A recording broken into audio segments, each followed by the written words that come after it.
वैसे तो हमारे जीवन में बहुत सी घटनाएं घटती हैं जो हमारे को बहुत अच्छी शिक्षा देते हैं, लेकिन हमें सत्संग में आए बिना जब तक हम सत्संग में नहीं पहुंचते तो हमारे हृदय में वो चोट नहीं लगती जिससे हम सतर्क हों। तो सत्संग में आने से इस प्राणी को जो ये गलतियां करता है उसका आभास होता है कि सचमुच ये बहुत भयंकर भूल बनी हमारे से, और आगे वो चेष्टा करना प्रारंभ कर देता है कि हे भगवान आगे गलती करूंगा नहीं। लेकिन जब तक परमात्मा का सहारा आपको नहीं मिलेगा तो आप गलतियां करने से रह भी नहीं सकते। कारण क्या है? जैसे हमारी परंपराएं इतनी खराब बन गई हैं, कोई लड़की का विवाह करना चाहता है, हमारा सिर घूम गया लड़के वाले का, वो सोचता है कि लड़की वाले को लूट लूं और बहुत ज़्यादा धन लूं, अच्छा कोई बढ़िया लोग दिखावा जो भी कोई अच्छा दहेज प्राप्त करूं। अब कन्या तो उसके भी है, जिसका लड़का उसके लड़की भी होगी एक आध को छोड़कर, तो उस समय वो भूल जाता है कि कन्या तेरे घर भी है और आपने भी इसका विवाह करना है। यदि उस सामने वाले की तेरे जैसी नीयत होगी तो कैसे विवाह कर पाओगे इस बेटी का। तो इस प्रकार हम ये परंपराएं हम इतनी खराब कर चुके हैं, अब हमारे बस से बाहर होगी, एक रूटीन बन गया। तो भगत ने सबसे पहले इन कुरीतियों से उल्टा हटना पड़ेगा, आपने बैक आना पड़ेगा। समाज को देखकर आप नहीं जी सकते और ना आप भक्ति कर सकते, और इस अनमोल कार्य से आप वंचित रह जाओगे। आप जी ने विवाह करना है, बिल्कुल सिंपल वेत है, साधारण एक उदाहरण बनाओ समाज के अंदर, संसार के अंदर।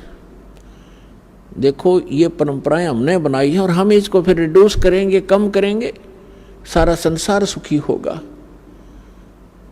अब यहां विवाह करते हैं, बहुत सी ऐसी घटनाएं घटती हैं। पहले दिन लड़के वाले खूब नाच रहे हैं, माच रहे हैं, डीजे बजा रहे हैं, धरती तोल रखी है।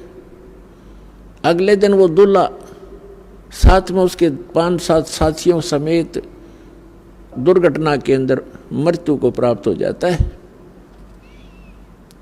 बारात जा रही थी, अब पहले दिन तो डीजे बाज रहे हैं, सब नाच रहे हैं कंजरों की तरह, बहन भी, बेटियां भी, माँ भी, बाप भी सरेआम। अगले दिन वो मृत्यु को प्राप्त हो जाता जिसके ऊपर वो नाच और माच रहे थे। अब टक्कर मार कर रो रहे हैं, अब चाट ले उस डीजे ने, सिर पर धर ले उस दहेज ने।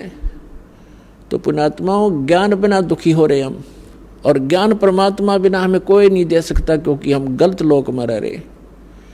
ये लोक बहुत गंदा है, यहाँ कोई भी दूसरे को सुखी देखकर प्रसन्न नहीं, और ये काल की प्रेरणा से है। जब हम भगवान की शरण में आएंगे हमें सद्बुद्धि मिलेगी, और तब हम भगवान से डरेंगे।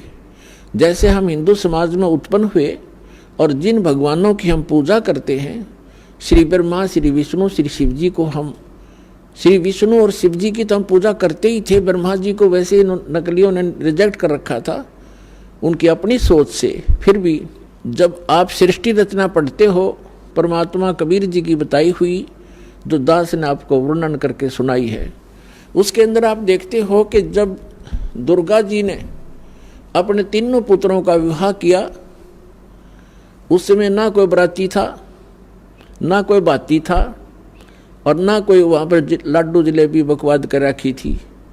सिंपल वे से कह दिया, बेटा या तेरी पत्नी, इसका नाम, ब्रह्मा जी को कहा कि ये तेरी पत्नी, इसका नाम सावित्री है, आप जाइए अपना घर बसाइए। विष्णु जी से कहा कि ये तेरी पत्नी, इसका नाम लक्ष्मी है, जाओ बेटा अपना घर बसाओ। और तीसरे से कहा कि इसका नाम उमा है, और जा शंकर बेटा अपना घर बसाओ। उससे हम इतना सारा संसार उन्हीं से उत्पन्न हुआ।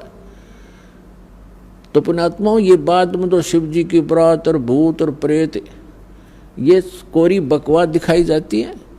तो हमने अपनी बेटी को पराई करना है, वचन से होता है। और भगवान का जो नाम मंत्र आपको मिल जाएगा बेटी को या बेटे को, उस जैसा दहेज इस धरती पर नहीं है। परमात्मा की पावर का कनेक्शन मिल जाएगा, सदा सुखी रहेगा, भगवान उसके साथ रहेगा।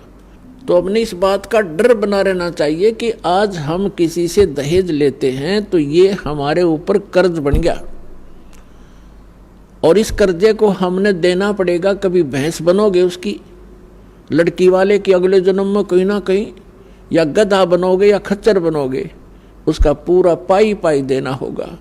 गरीबदास साहिब जी कहते हैं, तुमने उस दरगाह का मैल नहीं देखा और धर्मराज के तिल तिल का लेखा। एक एक पाई का एक एक नए पैसे का हिसाब आपको करना पड़ेगा।